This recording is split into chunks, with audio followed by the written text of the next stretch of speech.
حیدری نعرہ حیدری نعرہ حیدری نعرہ حیدری حسینیت حسینیت حسینیت حسینیت حسینیت یزیدیت یزیدیت یزید تخم پلید پہ لعنت محمد وآل محمد صلوات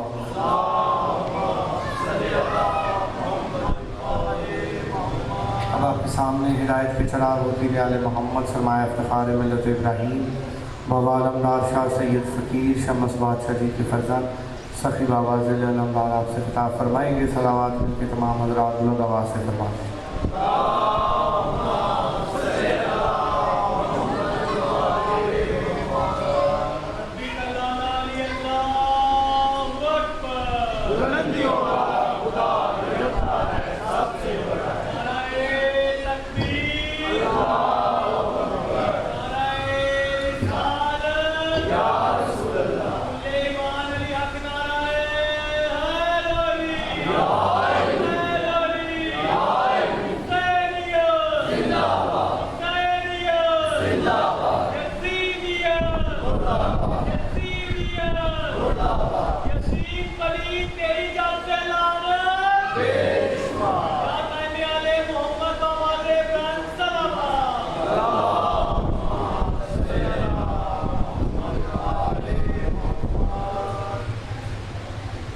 میرے مولا حسن حسین علیہ السلام.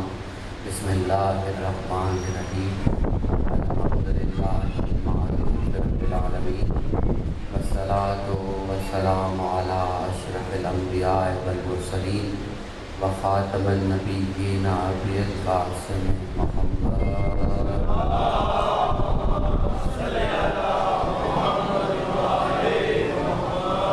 لا الہ الا اللہ محمد رسول اللہ ومن کتاب وحد البیت الطیبین الطاہرین المعصومین وحد المتقین. اما بعد فقد قال اللہ سبحانہ تعالیٰ فی قرآن مجید وفی فرقان حکیم وقول الحق. بسم اللہ الرحمن الرحیم. ان اللہ علی کل شیء قدیر. صلوات بآواز بلند.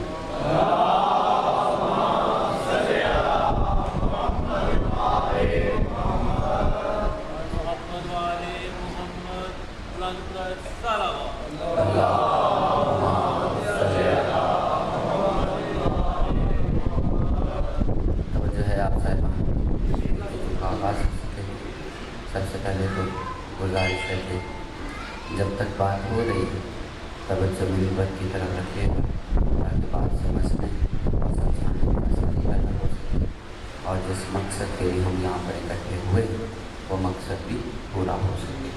ایک مرتبہ پھر سے مل کر صلوات پڑھ لیجیے بابا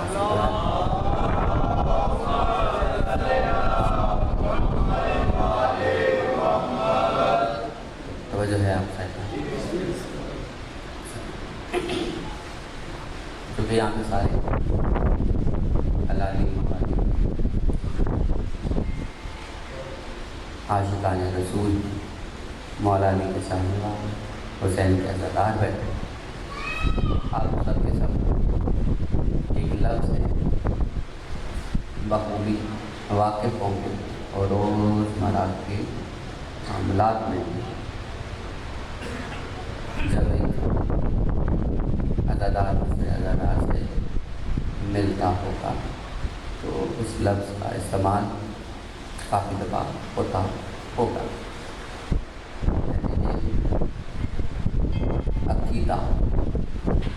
عقیدے کے بارے میں چند گزارشات آپ کے سامنے کرنا چاہتے ہیں. ہم جب اپنے ارد گرد سے پوچھتے ہیں تو پتہ چلتا ہے وہ کہتے ہیں کہ تمہارا عقیدہ کمزور ہے. وہ عقیدے میں کافی بلند پایا جاتا ہے. عقیدے کے اعتبار سے وہ ہم سے تھوڑا سا مختلف ہے. ایسی بہت سی باتیں آپ ایک دوسرے سے سنتے آتے ہیں. لیکن آج ایک اور نظر سے ہم سمجھنے کی کوشش کریں گے کہ در حقیقت عقیدہ ہے کیا، اور اس کا ہم مولا کے چاہنے والوں کے درمیان اس لفظ کا کیا کردار رہا ہے اور کیا رہے گا۔ ایک مرتبہ مل کر صلوات پڑھنے سے باواز بلند۔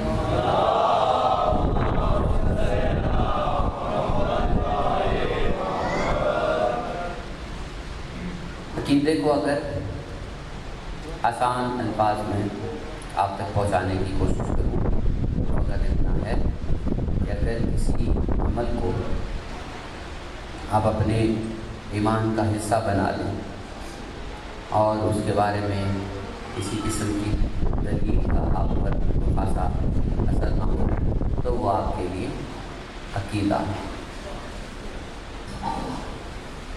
اب یہاں پر جتنے بھی تشریف فرما بغور سنیے گا ہماری بات کہ آپ کے دائیں طرف جو بیٹھا ہے اور بائیں طرف جو بیٹھا ہے، آپ کے عقیدے میں اور جو آپ کے برابر میں بیٹھا ہے اس کے عقیدے میں کہیں نہ کہیں کچھ نہ کچھ فرق یا امتیاز ضرور ہے۔ اور یہی مذہب اسلام کی خوبصورتی ہے کہ ایک ہی مذہب کو چاہتے ہوئے ہر شخص ایک جیسا بھی ہے اور مختلف بھی۔ پہنچ پائی نا بات؟ اب بات آتی ہے عقیدے کے کمزور ہونے کی اور عقیدے کے پختہ ہونے کی۔ اس پہ تھوڑی سی بات کرنا چاہتے ہیں۔ ہم آہستہ آہستہ چلیں گے۔ اس معاشرے کی کچھ باتیں ہیں جو آپ کے سامنے عرض کرنا چاہتے ہیں۔ ہم نے ایسا بھی دیکھا، آپ نے بھی دیکھا ہوگا کہ عقیدے کے اعتبار سے ایک انسان اتنا مضبوط ہے کہ وہ علی کی ولایت کے بارے میں ہر دلیل کی ایک رد اپنے پاس رکھتا ہے۔ پہنچ پا رہی نا؟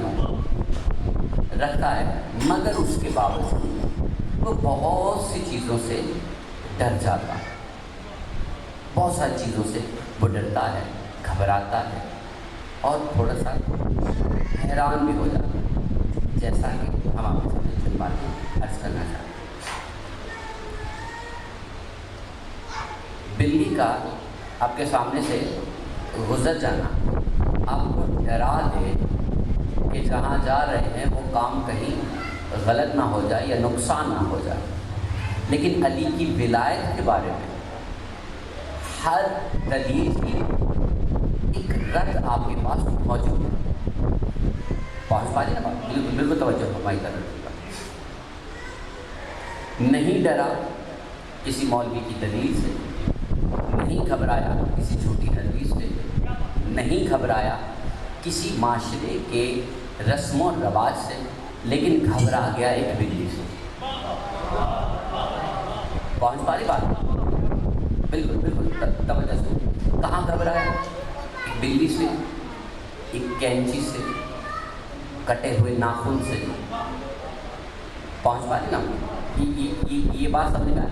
اب اس حوالے سے جب بھی کسی سے بات کریں تو وہ کہتے ہیں کہ یہ عقیدے کا حصہ نہیں ہے۔ ہاں یہ عقیدے کا حصہ ہے، مگر اس میں مولا علی کی ولایت کا کہیں پہ تذکرہ ہے۔ ہاں صرف ایک توجہ دلانے کے لیے ایک بات عرض کرنا چاہتا ہوں کہ علی کا چاہنے والا اس کی سب سے بڑی نشانی یہ ہے کہ وہ موت سے نہیں گھبراتا، موت سے نہیں گھبراتا۔ لیکن اگر وہ کسی ایک بلی سے گھبرا گیا، ایک کینچی کھلی رہنے سے گھبرا گیا، جا نماز کو الٹا سمیٹے بغیر اگر چھوڑ دیا اس سے گھبرا گیا، قرآن کو کھلا چھوڑ دیا تو اس سے گھبرا گیا، یہ بہت ساری گھبراہٹیں ہیں جو عقیدے کو کمزور بنا رہے ہیں۔ اگر ہم اپنا موقع، اپنا مقدمہ آپ تک پہنچانے میں کامیاب ہو چکے تو ہم آگے چل کر ایک چھوٹی سی بات عرض کرنا چاہتے ہیں۔ اس سے پہلے ایک مرتبہ مل کر سلامت پڑھ لیجیے باقی سے بلند۔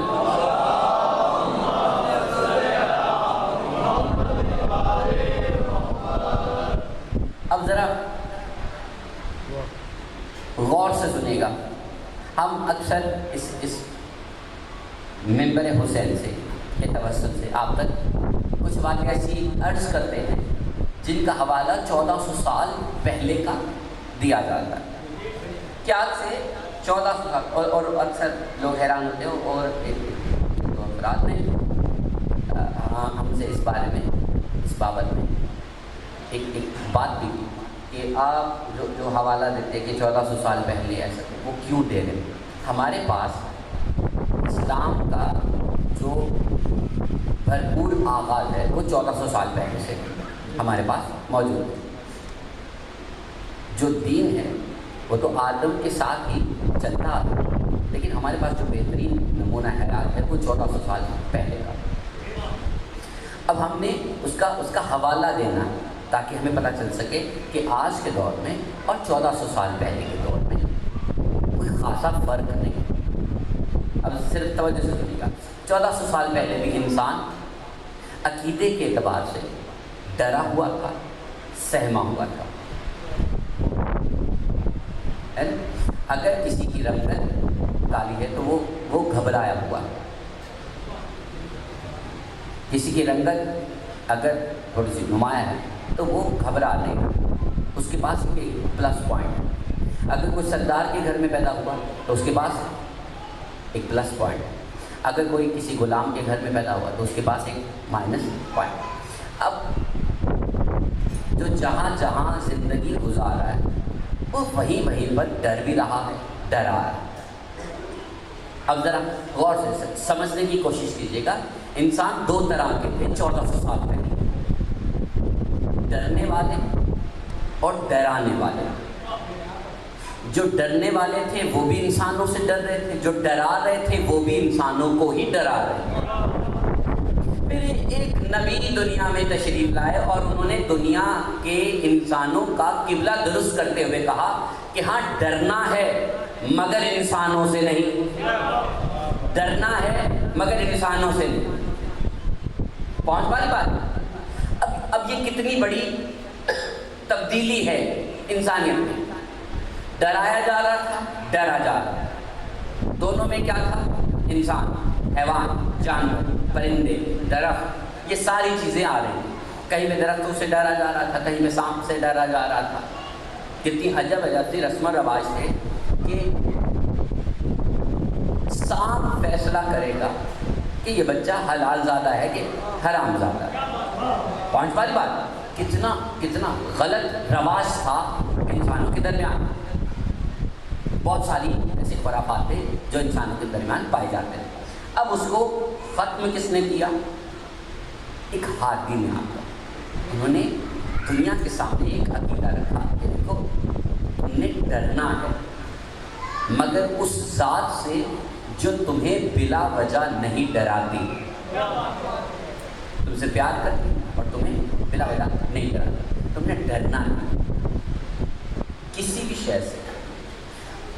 اب ذرا غور سے سنیے گا، اس کامل انسان دنیا کے انسانوں کو تبدیل کرنے کی کوشش کی اور ہوئے بھی، اور ایسے تبدیل ہوئے کہ جب وہ تبدیل ہو چکے تو انہیں تبدیل کرنا بہت مشکل ہو گیا۔ یہ ہے عقیدے کی پختگی۔ پانچ والی بات ہے، اب ذرا غور سے سنیے گا۔ بلال جو بن چکا اسے بدلنا ناممکن، سلمان جو بن چکا اسے بدلنا ناممکن، فضا جو بن چکی انہیں بدلنا ناممکن ہے نا، ابو ذر جو بن چکا اسے بدلنا ناممکن۔ اب دنیا میں ہم دیکھ رہے ہیں کہ انسان وقفاً کچھ عرصے بعد کچھ اور بن جاتے ہیں، کچھ اور بن جاتے ہیں، بدلتے رہتے ہیں۔ انہیں بدلنا آسان ہے۔ جہاں پہ انسان کو بدلنا آسان ہو جائے تو وہ کسی بھی عقیدے کا ہو، وہ اس عقیدے میں پختگی حاصل نہیں کر پاتا۔ اگر آپ کا کسی بھی مسئلہ، کسی بھی مذہب سے آپ کا تعلق ہے، اگر آپ کو وہاں سے نہیں بدلا جا سکتا، ناممکن ہے، تو آپ اس عقیدے میں پختگی حاصل کر چکے ہو۔ پہنچ والی بات، ہم نے پہلے بھی مجلس میں ایک جگہ ایک بات کہی تھی کہ نبی صلی اللہ علیہ وآلہ وسلم کا ارشاد پاک ہے کہ اگر یہ میرے ایک ہاتھ پہ سورج اور ایک ہاتھ پہ چاند کر دے تو میں اپنے قول سے نہیں مکروں گا۔ یہ پختگی ہے اس قول کی جو اس نے اپنے محبوب کو دیا ہے نا، جو اس نے اپنے محبوب کو دیا۔ اب اس میں پریشانی پہ پریشانی آ رہی، وہ عقیدہ جو محمد مصطفیٰ صلی اللہ علیہ وآلہ وسلم کے پاس ہے وہ ٹس سے مس نہیں ہو سکتا۔ اب ذرا غور سے سنیے گا، یہ آزمائش کر کون رہا؟ جس نے اس کے لیے کائنات کے سارے رنگوں کو پیدا کیا، وہ اس کا امتحان کس انداز میں لے رہا ہے کہ اس دور میں بیٹوں کو باعث فخر سمجھا جاتا کہ اس کے ماشاءاللہ سے اتنے بیٹے، اور یہی طریقہ کار آج بھی چلتا ہے۔ بیٹیاں باعث فخر نہیں مانی جاتی لیکن بیٹے باعث فخر مانے جاتے ہیں۔ اگر کسی کو بیٹا مل گیا تو ہاں اب اس کی فیملی پوری ہو چکی، کیوں؟ کیونکہ بیٹا مل گیا۔ اگر بیٹی ملی تو نہیں، اب یہ مکمل ہے۔ اب ذرا غور سے سنیں گا، نبی صلی اللہ علیہ وآلہ وسلم کو ان کے خدا نے کافروں کے درمیان بیٹا دیا، واپس لیا۔ دنیا کا رواج کیا تھا؟ بیٹے باعث فخر ہیں، جو باعث فخر تھے وہ اللہ بار بار واپس لے رہا تھا، دے بھی رہا تھا، لے بھی رہا تھا۔ عقیدہ ادھر سے ادھر نہیں ہوا۔ کون بات؟ وہ جو قول ہے کہ میرے ایک ہاتھ میں یہ سورج رکھ دے اور دوسرے ہاتھ میں یہ چاند رکھ دے، یہ برابر ہے اس قول کے کہ دشمنوں کے درمیان میں جب کہہ دیا کہ میرا اللہ تمہارے ان بتوں سے بہتر ہے، تو دنیا نے کیا تانا نہیں دیا کہ ہمارے بت تو ہمیں بیٹے دے رہے ہیں، تیرا اللہ تجھے بیٹا کیوں نہیں دے رہا؟ کون باری؟ اب اس عقیدے کو ذہن میں رکھیے گا کہ ایک ہاتھ پہ سورج ہے، ایک ہاتھ پہ چاند ہے، ایک ہاتھ پہ سورج، ایک ہاتھ پہ چاند، اور محمد نہیں مکرے اپنی بات سے۔ بیٹا دیا لے، بیٹا دیا لے، بیٹا دیا لے لیا۔ اب اللہ نے قرآن پاک میں ایک انتظار میں رکھی ہوئی ایک آیت رکھی، غور سے سنیے گا، انتظار۔ ہم نے کافی دفعہ اس ممبر سے بیان کی کہ اللہ نے کہا کہ بے شک اے میرے محمد ہم نے تمہیں کوثر عطا کی، اور آیت سورت کے آخر میں پروردگار نے کہا کہ جو تیرا دشمن ہے نا وہ بے نسل رہے گا۔ یہ ایک لمبا انتظار ہے کہ اے میرے محمد اس عقیدے پر قائم رہنا۔ اب جب یہ آیت نازل ہوئی تو کیا تھا محمد کے پاس؟ اس آیت کے بعد ایک صاحبزادی، قرآن کہہ رہا ہے تیرا جو دشمن ہے وہ بے نسل رہے گا۔ نبی کے پاس وہ بیٹی، اللہ نے کہا ایک انتظار کرو اس کے بڑے ہونے کا، اس سے بیٹے ملنے کا۔ 5 باری بات، اس کے بڑے ہونے کا، پھر اس سے اولاد ملنے کا۔ اب یہ ایک ہاتھ پہ سورج اور ایک ہاتھ پہ چاند کے مترادف نہیں تھا۔ 5 باری نا، یہ بات سمجھ میں آ رہی؟ اب کافر تانے پہ تانا دے رہے ہیں کہ تمہارے پاس تو بیٹا نہیں ہے، تمہارے پاس تو بیٹا نہیں ہے، ہمارے بت ہمیں بیٹے دے رہے ہیں، کافروں کو بیٹے مل رہے ہیں، اور وہی اللہ دے رہا ہے جو محمد کو نہیں دے رہا۔ اب عقیدے کی پختگی یہ ہے کہ ان کو جو مل رہا ہے وہ اور ہے، جو خدا نے قرآن میں کہہ دیا ہے کہ ہم نے تمہیں کوثر عطا کی، اور سورت کے آخر میں کہہ دیا کہ تمہارا جو دشمن ہے وہ بے نسل رہے گا۔ اب اس پہ قائم رہنا، کیونکہ اس کا فیصلہ تمہارے دنیا سے جانے کے بعد ہوگا۔ کون ساری بات ہے؟ اس آیت کا جو بھی مطلب ہے وہ تمہارے دنیا کے جانے کے بعد ہوگا۔ دنیا سے گزر جانے کے بعد ہوگا. کیا ہوا؟ 61 ہجری کو جو اللہ نے کوثر عطا کی تھی اس کی ساری تصویر کربلا میں موجود. پہنچ پا رہی؟ اب ذرا غور سے سنیے گا. اس کی ساری تصویر کیا ہے؟ کربلا میں موجود. اور قرآن کی آیت اس کی طرح لکھی ہوئی، تیرا دشمن بے نسل رہے گا. تسبیح کا ایک دانہ گرا، آیت وہی کی وہی رہی کہ تیرا دشمن بے نسل رہے گا. اب اکبر سے لے کر اصغر تک دنیا سے سارے چلے گئے، تسبیح کا ایک دانہ باقی رہا. آیت وہی کی وہی کہ تیرا دشمن بے نسل رہے گا. اب دشمن کی نسل تو ایسی ہے کہ 9 لاکھ، اور محمد کی جو نسل اللہ نے دی ہے وہ اس میں رہ کون گیا ہے؟ 1 یا 2 ہے، ایک سجاد اور ایک باقر. اب اللہ نے کہا کہ آیت اسی طرح رہے گی، آیت اسی طرح رہے گی. پہنچ پا رہی بات؟ ابھی ہم یہ بات سمجھ نہیں پائے. ذرا غور سے سنیے.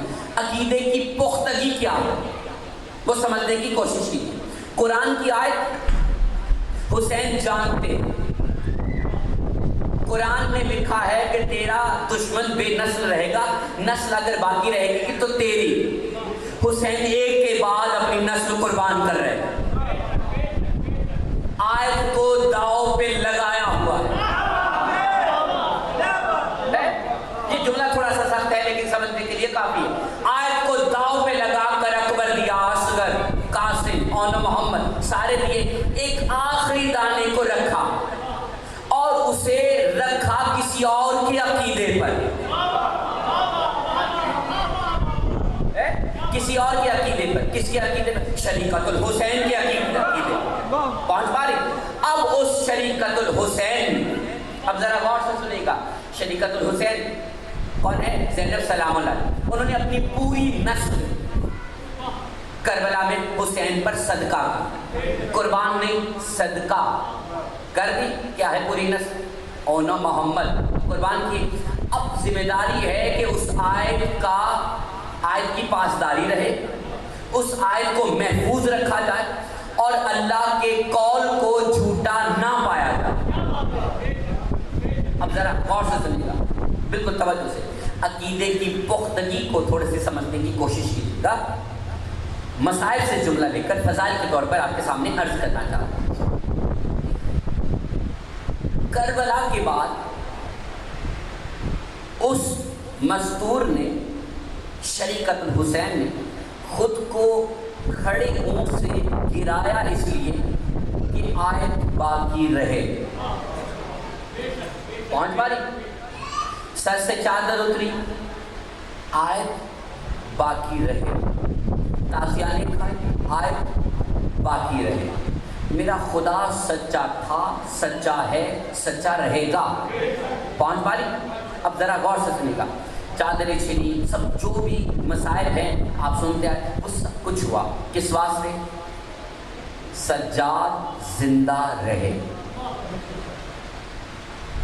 کتنا پختہ عقیدہ ہے یہ پوری بھتیجے کا کہ قرآن کی سب سے چھوٹی سورت کو بچانے کی خاطر خود کو قربان کیا جاتا ہے.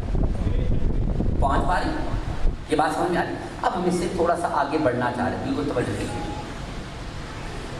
عقیدہ اتنا مضبوط کہ اللہ نے قرآن میں لکھ دیا ہاں تمہاری نسل باقی رہے گی لیکن تمہارے دشمن بے نسل رہے گا. بالکل توجہ. دربار یزید میں زینب سلام اللہ علیہ کو کھڑا رکھا گیا. آیت قرآن کی موجود ہے. سامنے جو تخت پر بیٹھا ہے وہ دشمن ہے محمد کی نسل کا ہے. اب ذرا غور سے سنیے گا. یزید بیٹھا ہے، اس کے ساتھ اس کی بیٹی بھی بیٹھی ہے، بیٹا بھی بیٹھا ہے. اس دشمنان اہل بیت کے نسل کا بیٹا اور بیٹی موجود، جس کی نسل کو پروردگار نے کہا کہ باقی رہے گی، اس کو کچھ نہیں ہوگا، وہ سامنے رسیوں میں پیرو۔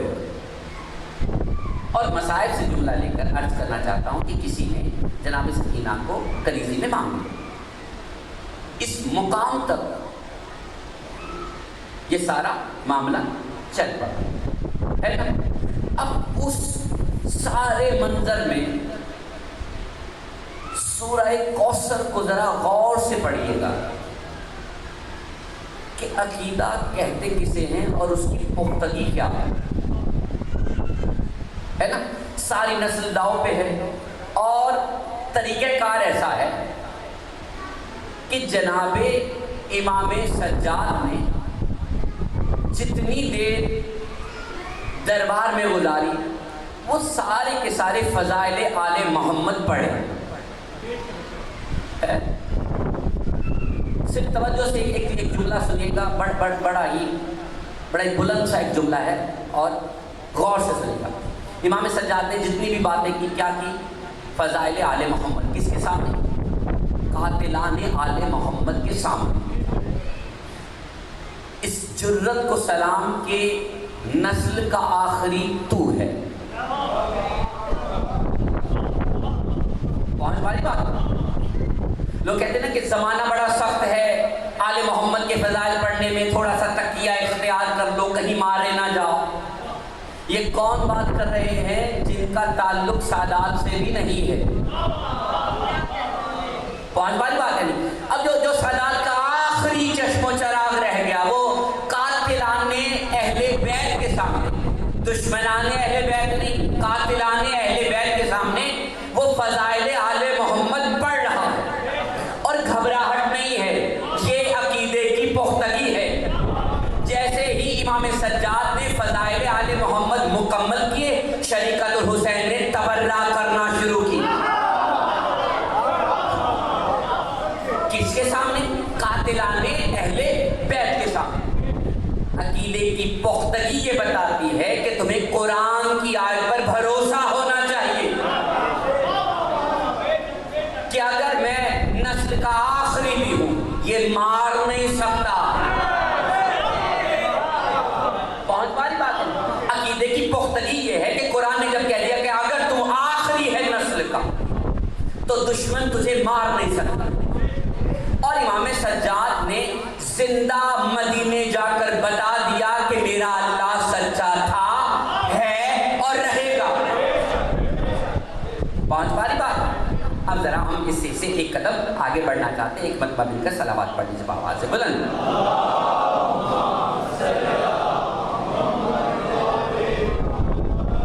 اب ذرا غور سے سنیے گا کہ انسان یا یہاں میں جتنے بھی تشریف فرمائیں، یہاں پر عقیدے کی پختگی کیا ہے؟ عقیدہ پرکھا جاتا ہے مسائل سے، سختیوں سے، پریشانیوں سے۔ عقیدہ پرکھا جاتا اور پرکھتا بھی وہ ہے جس نے تمہیں عطا کیا ہے۔ دنیا نہیں پرکھتی، دنیا میں یہ طاقت نہیں ہے، جرت نہیں ہے، حوصلہ نہیں۔ آپ پرکھتا کون؟ جس نے تمہیں عقیدہ عطا کیا۔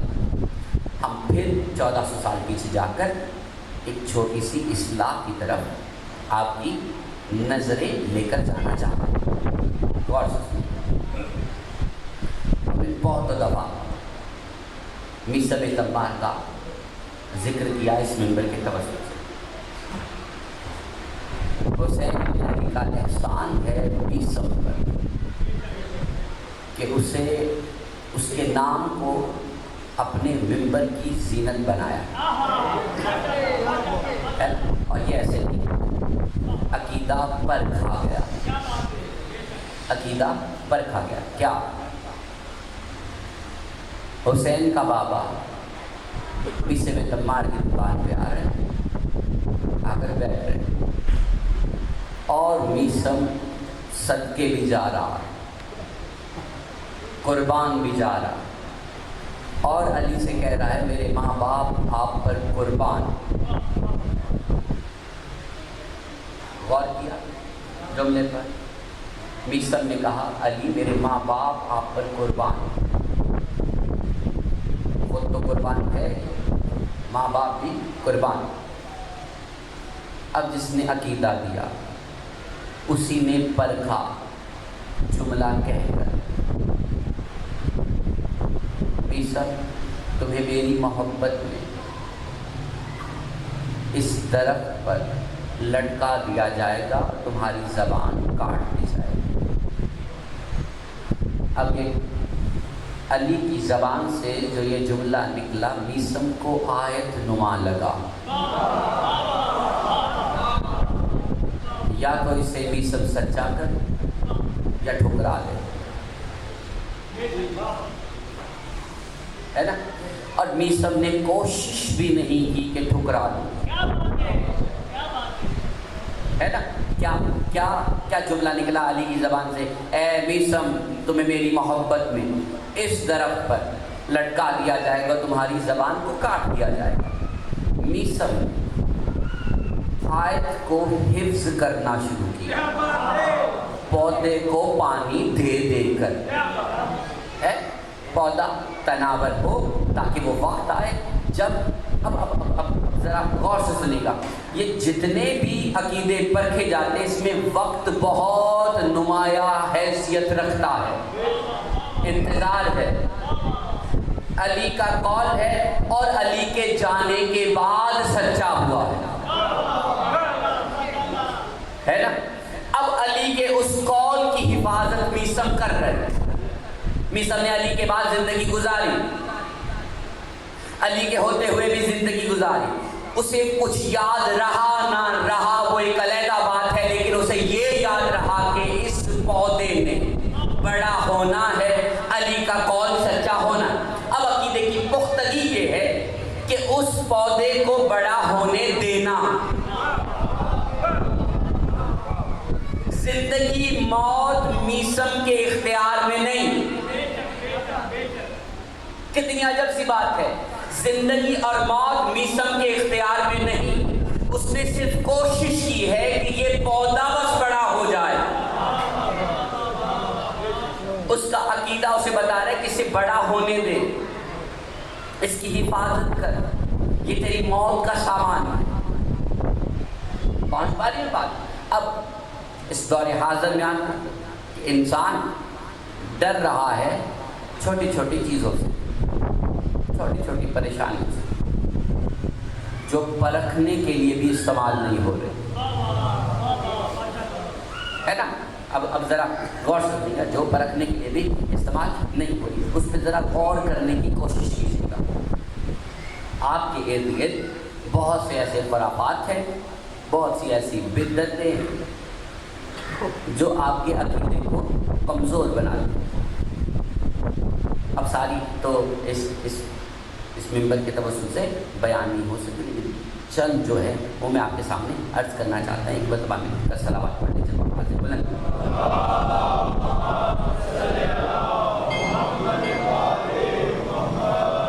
اللہ تبارک و تعالیٰ نے قرآن پاک میں ارشاد فرمایا ہم تمہیں آزمائیں گے اور ہم تمہیں ضرور آزمائیں گے، تھوڑے سے مال کے ذریعے اور اولاد کے ذریعے۔ اے میرے پروردگار تو ہم پہ وہ بوجھ نہ ڈال جس کے اٹھانے کے ہم قابل نہیں، ہے نا؟ دعا نے ایک راستہ رکھا ہے، دعا نے ایک راستہ رکھا ہے اس کی امتحان کو خود سے دور کرنے کا۔ اے میرے پروردگار ہم پر وہ بوجھ نہ ڈال جو ہم اٹھانے کے قابل نہیں۔ یعنی شریعت نے تمہیں ہر جگہ ایک طریقہ بتایا ہے امتحان سے پیچھے ہٹنے کا، اور مذہب نے کہا یہ جائز ہے، مذہب نے کہا جائز ہے، عشق نے کہا یہ ناجائز ہے۔ اب ہمارے پاس دلائل موجود ہیں، اب پہلے ہم شریعت کی بات کرتے ہیں، دین کی بات کرتے ہیں۔ دین نے کہا بیمار ہو چھوڑ دو روزہ، سفر میں ہو عبادت آدھی کرو، پیسے کم ہے زکوٰۃ نہ دو، ہے نا؟ کتنی گنجائش رکھی مذہب میں، شریعت میں گنجائش رکھی۔ اب اللہ نے قرآن پاک میں کہا کہ ہم جو کچھ ہم نے تمہیں عطا کیا ہے اس میں سے راہ خدا میں خرچ کرتے ہیں، ہے نا؟ جو کچھ تمہیں دیا ہے اس میں سے راہ خدا میں خرچ کرتے ہیں۔ بدر ہوئی، لوگوں نے اپنے اپنے گھروں سے کوئی مال لیا، کہا یا رسول اللہ یہ ہم آپ کی خدمت میں پیش کرتے ہیں، نبی نے قبول کیا۔ آیت کے عین مطابق اصحاب چلتے رہے، احد کا میدان آیا، اللہ نے کہا جو کچھ ہم نے تمہیں دیا ہے اس میں سے راہ خدا میں خرچ کرو۔ اب ہر کسی نے اپنی اپنی جان رکھی، جناب حمزہ نے اپنی جان دی، اللہ نے قبول کی۔ اب اللہ نے وہ جو گنجائش ہے وہ رکھی، اس گنجائش کو سمجھنے کی کوشش کیجیے گا، اور وہ شریعت میں ہے، عشق میں نہیں۔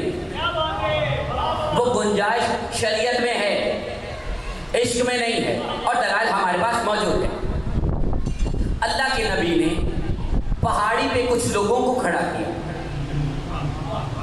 جب تک میری طرف سے اعلان نہ ہو تب تک آپ میں سے کوئی اس پہاڑی سے نیچے نہیں اترے، ہے نا؟ نبی نے نہیں کہا کہ اترو، مرضی سے اتر آئے اور جنگ کی ایک کایا کو پلٹا گیا، ہے نا؟ نتیجہ بدل گیا ان افراد کے پہاڑ سے نیچے اترنے کی وجہ سے۔ اللہ نے گنجائش رکھی کہ ان کو اپنی محفل سے نہیں نکالو، گنجائش رکھی نا، کیونکہ دل میں خیال آیا کہ سارے مال غنیمت لوٹ رہے ہیں سو ہم بھی لوٹ لیں۔ انہیں لگا کہ جیت ہو چکی، انہیں بتایا نہیں گیا کہ جیت ہو چکی، ہے نا؟ اب دل نے خود ہی فیصلہ کیا کہ ہاں ہم تو جیت گئے، سو ہم جیت گئے، ہم نے اتنا انتظار تو کیا نا، نبی اور خدا کی خاطر کیا، اب ہم جو اتر گئے ہمیں نہیں معلوم تھا۔ اللہ نے کہا انہیں اپنی محفل سے نہ نکالو، شریعت نے گنجائش رکھی ہے، شریعت نے گنجائش رکھی۔ حسین نے چراغ بجھا کر کہا یہ ہے عشق کی منزل، گنجائش نہیں ہے، یہ شریعت کی منزل نہیں، یہ عشق کی منزل، یہاں پر گنجائش نہیں ہے، جو چلا گیا سو چلا گیا، ہے نا؟ پانچ والی بات ہے۔ اب ذرا غور سے سنیے، بالکل توجہ سے، شریعت گنجائش رکھتی ہے ہر کام میں، گنجائش۔ قرآن نے بڑے واضح الفاظ میں کہہ دلا کرا دیتے، دین میں کوئی بھی جبر نہیں ہے، کہہ دیا نکل آؤ اس ہر چیز سے، اور نکلنے کا راستہ بھی قرآن ہی بتاتا ہے۔ اگر یقین نہیں آ رہا تو آؤ ہم نبیوں کا تذکرہ کرتے ہیں۔ ابراہیم علیہ السلام کو خواب آیا، خواب میں بتایا گیا کہ تم اپنے بیٹے کو ذبح کر رہے ہو، ذبح ہوتے ہوئے دکھائی دیا، کہا اس کی تعبیر کر کے دکھاؤ۔ بیٹے سے پوچھا راضی ہو؟ کہا اللہ راضی تو ہم بھی راضی۔ کہا چلو آپ چلتے ہیں۔ کہاں؟ گھر سے دور کہیں ماں نہ دیکھ لے۔ خواب میں تو ایسا تذکرہ نہیں تھا، ہے نا؟ اب شریعت نے ایک گنجائش رکھی، گنجائش ہے، ٹھیک ہے گھر میں نہ تو باہر آؤ میدان۔ اچھا ماں کو نہیں پتا، نہ بتاؤ، ہم شیطان کو بھیج دیں گے کہ وہ بتائے بیٹا مر رہا ہے، بیٹا مر رہا۔ اچھا ہم ساری بات کو چھوڑ کے کہتے ہیں کہ ہاں ابراہیم لے چلے کھلے میدان میں، ارد گرد کوئی انسان نہیں، کہا بیٹا اپنے آنکھوں پہ پٹی باندھ لو، میں بھی باندھ لیتا ہوں تاکہ تم مجھے نہ دیکھے۔ بالکل تو مجھے نہ دیکھ پائے، میں تجھے نہ دیکھ پاؤں۔ اب ذرا غور سے سنیے گا، تو مجھے نہ دیکھ پائے، میں تجھے نہ دیکھ پاؤں، تو مجھے تڑپتا ہوا نہ دیکھ پائے، میں تجھے تڑپتا ہوا نہ دیکھ پاؤں، اور وہ قبول کر لے۔ اب دل میں جو ایک رنجش تھی، جو ایک وجہ تھی، وہ بتا رہی تھی کہ اے میرے اللہ یہ کسی طرح بچ جائے۔ وہ جملہ زبان پہ نہیں آیا، وہ جملہ زبان پہ نہیں آیا، لیکن خیال میں تھا کہ کہیں کسی طرح سے بچ جائے، مگر اللہ نے کہا ہے دینا پڑے گا۔ اللہ نے کہا یہ دل میں جو خیال ہے نا، یہ میرے خیال کے ساتھ ہے۔ اس جملے کو سمجھنے کی کوشش کیجئے گا، جہاں پر بیٹا اور اللہ ساتھ میں آ جائے، اللہ کہتا ہے بیٹا رکھو مجھے چھوڑو، بیٹا رکھو مجھے چھوڑو، ہے نا؟ ہم دمبا بھیج دیں گے۔ اب ذرا غور سے سنیے گا، حسین وہ ذات کا نام ہے جس نے عشق کا امتحان دیا، شریعت کا امتحان نہیں دیا۔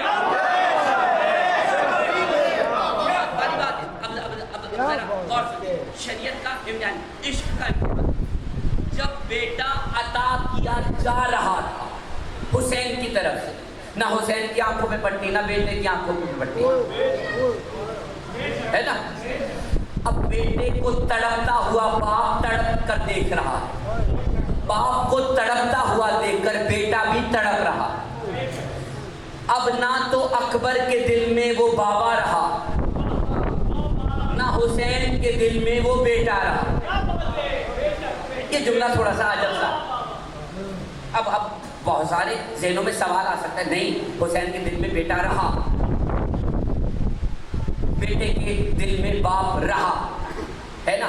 اب ذرا دلیل سنتے جانا، اگر حسین کے دل میں بیٹا رہ گیا ہوتا تو اکبر کے بعد اصغر کو نہ بھیجتے،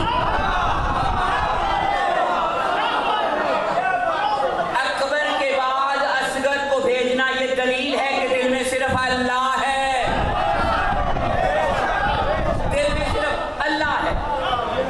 پہنچ بھائی بات، دل میں صرف اور صرف اللہ ہے۔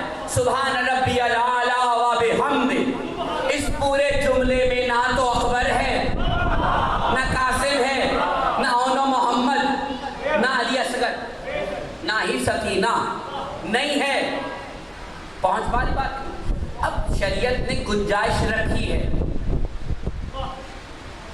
شریعت نے گنجائش رکھی کہ بیٹا بچا لو، بیعت کر لو، صلح کر لو،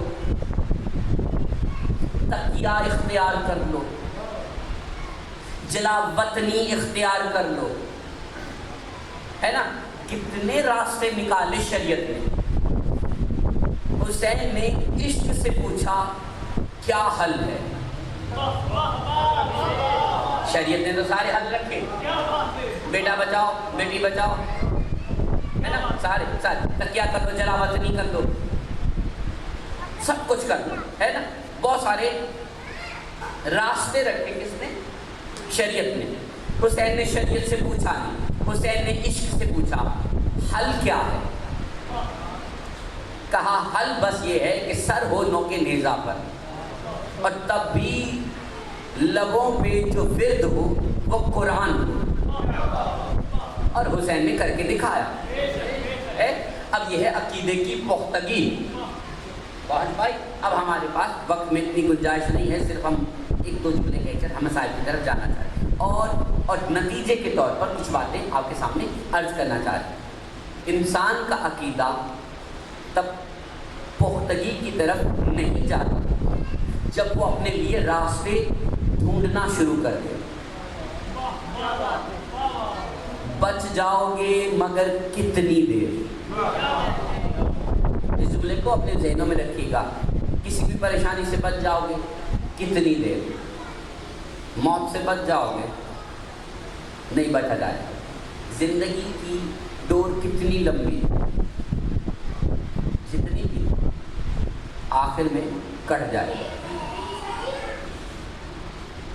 طریقے دو ہی ہیں، ایک ہے زمانے سے ڈر ڈر کر جی لو، دوسرا ہے زمانے کی پرواہ کیے بغیر ایک شان و شوکت سے جیو، جتنی بھی زندگی مل رہی ہے۔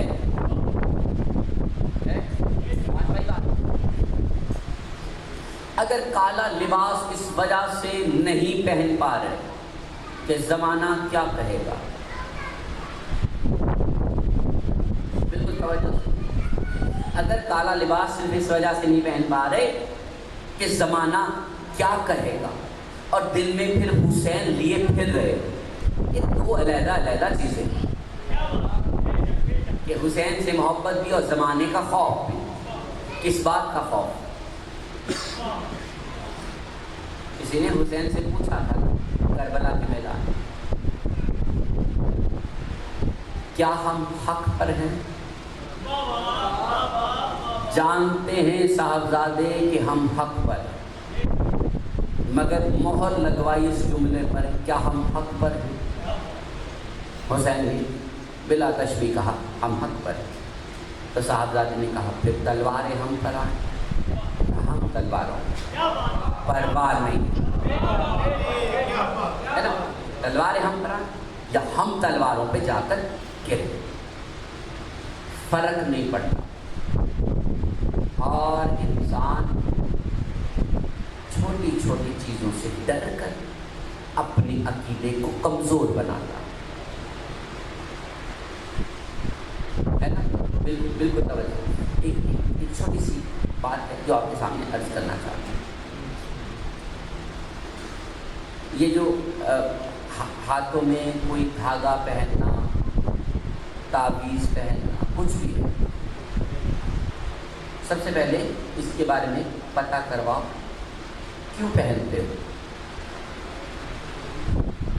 کوئی خوف ہے یا کوئی عقیدت ہے؟ خوف اور عقیدت دو علیحدہ علیحدہ چیزیں ہیں۔ کڑی اگر کوئی خوف سے پہن کر کہ اگر نہ پہنی تو کوئی پہچانے گا نہیں، تو یہ خوف ہے۔ عقیدت یہ ہے کہ ہاں جس سے نسبت ہے اس سے محبت ہے، اس محبت کی وجہ سے یہ دھاگا بھی ہے۔ اگر دھاگا اس لیے پہنا ہے کہ یہ اس لیے پہنا ہے کہ کوئی بیماری نہ لگے، اسی نے کہا تھا یہ والی چیز اپنے ہاتھ میں پہن لو تو ایسا ہو جاتا ہے، یہ پتھر ہاتھ میں پہن لو تو ایسا ہو جاتا ہے۔ یہ باتیں کچھ سمجھنے والی ہیں، لیکن پھر صحیح انشاءاللہ، لیکن اس بارے میں ہم انشاءاللہ ضرور بات کریں گے، لیکن اس وقت میں اتنی گنجائش نہیں۔ صرف آپ تک ایک بات پہنچانا چاہتے ہیں کہ کچھ بھی کر رہے ہیں اگر تو زمانے سے ڈر کر رہے تو عقیدہ پختہ نہیں ہے۔ اگر کچھ کر رہے ہو اور خوف صرف خدا کا ہے تو عقیدہ پختہ ہے۔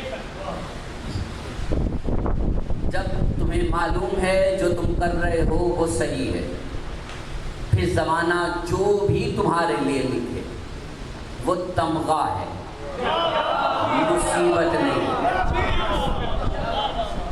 ہے نا۔ شہباز قلندر نے اگر اسے اپنا پروردگار کہا ہے، کس دور میں، کس زمانے میں، کس زمین پر کہا ہے، وہ معنی رکھتا ہے۔ جب کہہ دیا تو پھر جو بھی ہوا وہ تمغہ ہے، وہ اعزاز ہے۔ اگر کسی نے علی کو اپنا رب کہہ دیا ہے، جس زمانے، جس وقت میں، جس زمین پر کہہ دیا ہے، اب نتیجہ کوئی بھی نکلے وہ تمغہ ہے، اعزاز ہے نا۔ اب ذرا غور سے سنیے گا، بالکل توجہ سے سنیے گا۔ اگر کوئی ڈر کے مارے یہ کہنا چھوڑ دے تو اس کا عقیدہ کمزور ہے۔ پھر کوئی قید سلاسل ہو، موت کا خوف ہو، مار دینے کا خوف ہو، رزق کی تنگی کی وجہ بنائی جائے، تو بس ایک دفعہ اپنے عقیدے کی طرف دیکھ لینا کہ جو میں کہہ رہا ہوں اس میں تو نقص نہیں ہے۔ اگر اس میں نقص نہیں ہے، وہ بہترین ہے، نایاب ہے، اعلیٰ ہے، تو پھر نتیجہ کوئی بھی ہو وہ پریشانی نہیں تمغہ ہے، اور جو بھی تمغہ ہے اس میں ایک انتظار ہے، انتظار بتاتا ہے کہ ہم جو نتیجہ دینے والے ہیں وہ دنیا کو جو بھی بتائیں گے وہ بتائیں گے کہ جو بھی کہا گیا تھا وہ سچ تھا، برحق تھا۔ ایک مرتبہ ملتے صلوات پڑھنے جب آواز ہے بلند۔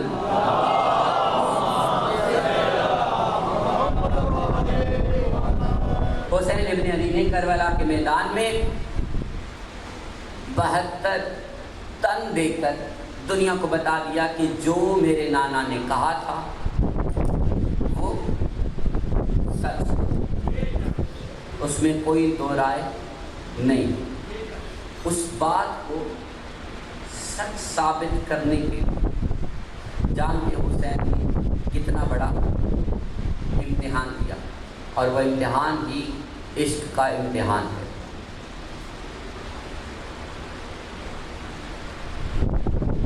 میں رونے والوں کی خدمت میں ایک چھوٹی سی بات عرض کرنا چاہتا ہوں۔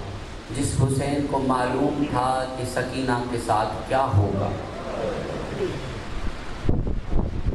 اس کے دل پر کیا گزری ہوگی جب اس نے عباس سے کہا ہوگا کہ فہرست میں میری بیٹی کا بھی نام لکھ، ہے نا؟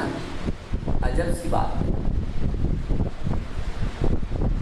حسین کی دعاؤں کو یاد رکھنا۔ حسین نے اپنے رب سے ایک دعا مانگی کہ اے میرے پروردگار مجھے ایک بیٹی عطا کر، اور ایسی عطا کر کہ اس کے بغیر میں نہ رہوں، میرے بغیر وہ نہ رہے، اور محبت جب انتہا کو پہنچے میں تجھے بتا سکوں، میں ثابت کر سکوں کہ اے میرے اللہ میں تجھ سے اپنی بیٹی سے زیادہ پیار کرتا ہوں۔ حسین نے صاحبزادی سے محبت کا جو طریقہ کار ہے وہ بڑا عجب سا بتایا۔ حسین نے اپنے چاہنے والوں کو بتایا کہ مجھے چین نہیں آتا جب تک کہ میں سکینہ کو دیکھ نہ لوں۔ ان جملوں کو ذہن میں رکھنا اور شہزادی کے رخساروں کے رنگ تبدیل ہوتے ہوئے دیکھنا، سکینہ کا رونا دیکھنا اور حسین کی یہ التجا۔ حسین ابن علی نے مقتل کی طرف جانے سے پہلے اپنی بہن کو مخاطب کر کے کہا، بہن میری سکینہ تیرے حوالے۔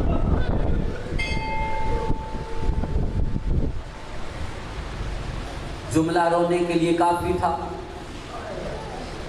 حسین کا جملہ ہے، سمجھنے میں کچھ تاخیر ہو سکتی ہے۔ حسین نے کہا، بہنا یہ میری سکینہ تیرے حوالے اور تو خدا کے حوالے۔ روتے رہنا، میرے ایک دو جملے ہیں بس سن لینا اور عبادت مکمل ہو جائے گی۔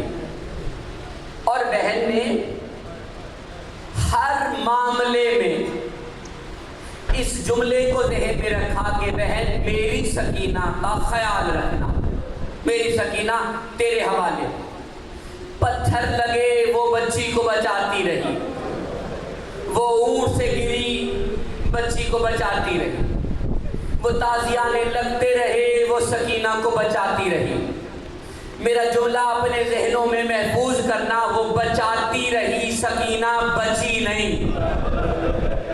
اس نے بچانے کی آخری حد تک کوشش کی کہ بچ جائے۔ اس نے مقام زینبیہ سے بھائی پہ خنجر لگتے ہوئے دیکھے، اس نے اس حالت میں بھی سکینہ کو بچانے کی کوشش کی۔ کرتا جلا وہ بچاتی رہی مگر جل گیا، وہ بندے بچانا چاہتی تھی مگر چھن گئے، کانوں سے لہو رخسار پہ آیا وہ بچانا چاہتی تھی مگر نہیں بچ سکی۔